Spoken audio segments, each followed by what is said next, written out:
सभी सहयोगियों को प्रणाम, नमस्ते और यथा योग्य अभिवादन। मैं सुनीता अपने चैनल एस्ट्रो सुनंदा पर आपका स्वागत करने के लिए आतुर हूँ। कुछ ज्योतिष की बातें उसकी दुनियादारी के साथ, क्योंकि ज्योतिष एक विज्ञान है और कला भी। साथियों, ग्रहों के बल और तत्व की चर्चा को आगे बढ़ाते हुए आज की वीडियो है। ये जीवन बहुत जटिल है, पर इस जीवन को चलाने और बढ़ाने के नियम नियंता के बड़े सटीक, सरल और निश्चित हैं। तत्व 5 हैं और युग्म ये हर जगह लागू होता है और स्थिर है, इसमें कोई परिवर्तन नहीं होता। जैसे धूप, छांव, स्त्री, पुरुष, आकाश, धरती, सिर, पैर, गोरा, काला, ये एक निश्चित विधान है। इसी तरह तत्व निश्चित है। हमारी जन्म कुंडली में भी वे ही तत्व हैं। शरीर के हर अंग का संचालन प्रत्यक्ष और अप्रत्यक्ष रूप से यही तत्व कर रहे हैं। दुई का सिद्धांत भी वही है। इन तत्वों की चर्चा चंद्रमा में जल तत्व है और उसके अंदर का जीव तत्व दूध माँ है। सूर्य का जीव तत्व आत्मा और उसमें प्रकाश निहित है। शुक्र में भोग, जिसमें वीर्य और काम निहित है। बृहस्पति में जीव तत्व के रूप में आकाश, मंगल में रक्त जीव तत्व इसमें निहित है, यानी कि अग्नि। शरीर का संचालन इसके मूल में है। वो रस जिसका निर्माण शरीर करता है जीवन को बढ़ाने के लिए, यानी शनि। अब बात इसके मनोविज्ञान की करते हैं। सूर्य यानी आत्मा, इसे हम आत्मिक शक्ति के रूप में जाने, जो हमारे अंदर ही है।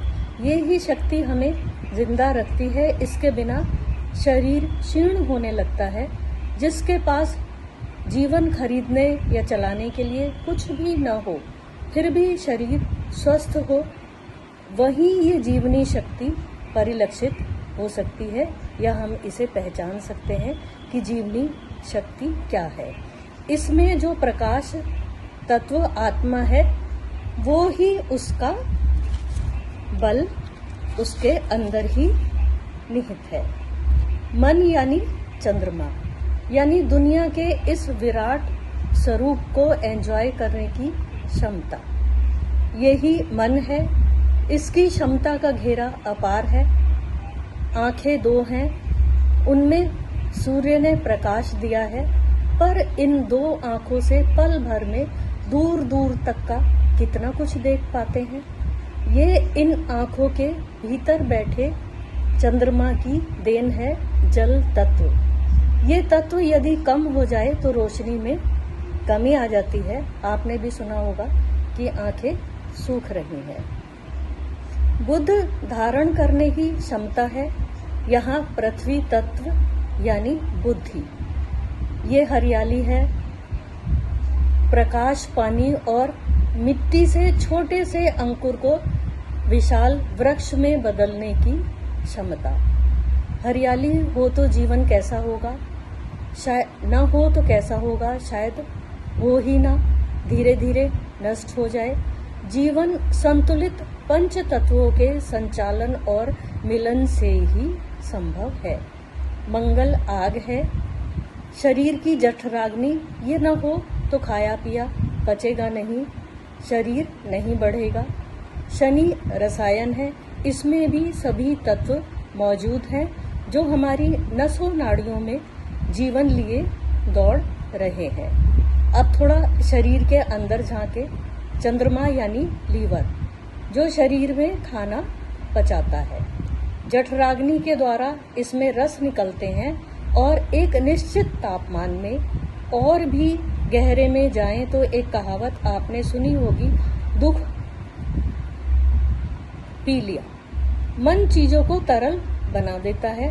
पहाड़ जैसे दुख को भी मन पी सकता है, ऐसी क्षमता होती है मन की यानी चंद्रमा की। बुध यानी सामर्थ्य, बोली, हंसी, दांत, स्किन, बुद्धि द्विस्वभावी कही गई है। हमारी बुद्धि हमारे मस्तिष्क के माध्यम से पता नहीं क्या क्या संजोए बैठी है अपने अंदर। हमारे मस्तिष्क के भी 2 हिस्से होते हैं। इसमें भी पृथ्वी तत्व के साथ जल और ऊर्जा तत्व का सम्मिलन है। तंत्रिका तंत्र अग्नि की तरह काम करता है। जो कुछ भी हमारे अंदर और बाहर है वो प्रॉपर ढंग से संचालित हो, ये बृहस्पति ही है। चर्बी भी यही है, ये आकाश तत्व है। गर्भ में एक छोटा सा मांस का टुकड़ा एक भरपूर जीवन में बदल जाता है। ये बृहस्पति ही जीव तत्व है, उस चर्बी के अंदर का। बृहस्पति गूढ़ ज्ञान भी है जो बाहर से दिखाई नहीं देता। ये बृहस्पति गर्भ में अपने आकाश तत्व के सहारे सभी तत्वों के संतुलन के साथ एक छोटे से बीज को स्वयं एक पूर्ण बच्चे में, वृक्ष में धीरे धीरे बदल देता है। हमारे उच्च ग्रह और स्थान बल की बात थी, अब थोड़ी सी चर्चा नीच ग्रह की भी कर लेते हैं। कर्क राशि यानी चंद्रमा की राशि, इसमें मंगल नीच होता है, यानी एक ऊर्जा, फोर्स, उसकी गर्मी जो उसका स्वाभाविक गुण है, जब वो कर्क राशि में पहुंच जाता है तो समाप्त हो जाती है, यानी वो ठंडी हो जाती है। मंगल जैसे कार्य पूरी एनर्जी से तब वो नहीं कर पाएगी, चाहे निर्माण हो या विध्वंस, और उस पर जिस ग्रह की दृष्टि होगी वो उससे संचालित होगा, न कि स्वयं के गुण धर्म से। सूर्य शुक्र की राशि तुला में नीच होता है। शुक्र सौंदर्य है जिसका सूर्य से कोई लेना देना नहीं है, अतः वो निस्तेज होने लगेगा। तुला में बैठकर अक्टूबर में सूर्य तुला में रहता है, तब से उसका ताप कम होने लगता है और धीरे धीरे सर्दियां आनी शुरू हो जाती हैं, यानी सूर्य ने अब अपना गुण धर्म खो दिया है, वो शुक्र की राशि में आ गया है। जहां शनि उच्च का हो जाता है, चंद्रमा मंगल की राशि वृश्चिक में नीच होकर अपने मूल स्वभाव यानी कोमलता और निर्मलता को खो देता है। वो मंगल की राशि है, स्वभाव से कूटनीतिज्ञ है, वो चंद्रमा के स्वभाव के अनुकूल हो ही नहीं सकती, वहाँ चंद्रमा इसीलिए नीच का है। बुध बृहस्पति की राशि में नीच होता है, वहाँ उसकी चालाकी नहीं चलेगी, क्योंकि वो एक ब्राह्मणत्व वाली राशि का साथ लिए बैठा है।